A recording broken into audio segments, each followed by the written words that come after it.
High বন্ধুরা, বাংলা রসোই ঘরে আপনাদের সবাইকে স্বাগত। সামনেই মহাশিবরাত্রি, তো ভাবলাম শিবরাত্রি স্পেশাল একটা রেসিপি আপনাদের সঙ্গে শেয়ার করি। তা হলো সাবু মাখা। এটা কিন্তু প্রত্যেকের বাড়িতেই প্রায় এটা খাওয়া হয় শিবরাত্রির দিন। বিশেষ করে আমার বাড়িতে কিন্তু রান্না করা কোনো জিনিস খায় না আমার শাশুড়ি মা বা আমরা, তাই জন্য এই সাবু মাখাটা আমরা করি বাড়িতে, তাই ভাবলাম আপনাদের সঙ্গে শেয়ার করি। প্রথমে আমি এখানে নিয়েছি সাবু। এই সাবুটা আমি 2 ঘন্টা ভিজিয়ে রেখেছিলাম জলে, তারপরে জল ঝরিয়ে নিয়েছি।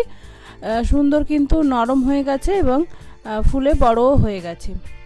তবে সাবু মাখার জন্য বড় দানা সাবুই নেবেন, ছোট দানা সাবু নিলে কিন্তু গলে যাবে। এছাড়া নিয়েছি নারকেল কুড়ানো, আপনারা চাইলে কুচানো নিতে পারেন। নিয়েছি ছোট ছোট করে আপেল কুচানো, কলা কুচানো, আপনারা চাইলে কলা মেখে নিতে পারেন হাত দিয়ে, তবে আমার বাড়ির লোক মাখা পছন্দ করে না বলে আমি এরকম ছোট ছোট কেটে নিই।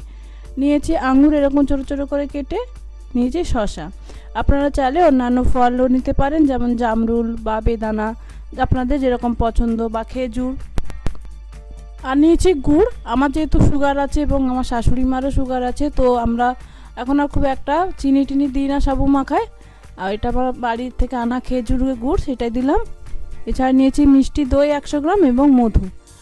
এবার সাবুটা মেখে নেব, তার জন্য একটা বাটিতে আমি সাবুটা ঢেলে নিলাম। এবার দিয়ে দিচ্ছি দই। এবার আস্তে আস্তে সব উপকরণ দিয়ে নেব।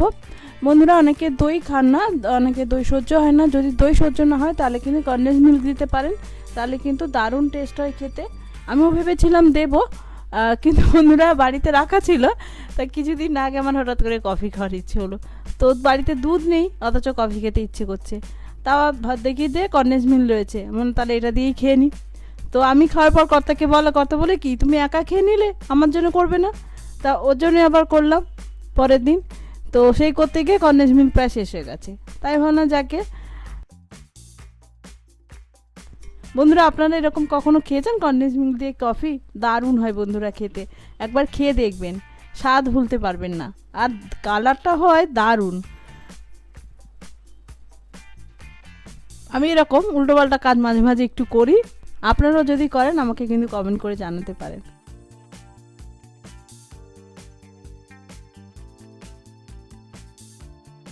দেখুন সমস্ত কিছু দিয়ে দিয়েছি। এবার আমি সাবুটা মেখে নেব আস্তে আস্তে করে। এখানে শুকনো শুকনো লাগছে, আপনারা কিন্তু যখন মাখবেন একটু ডাবের জল দিতে পারেন।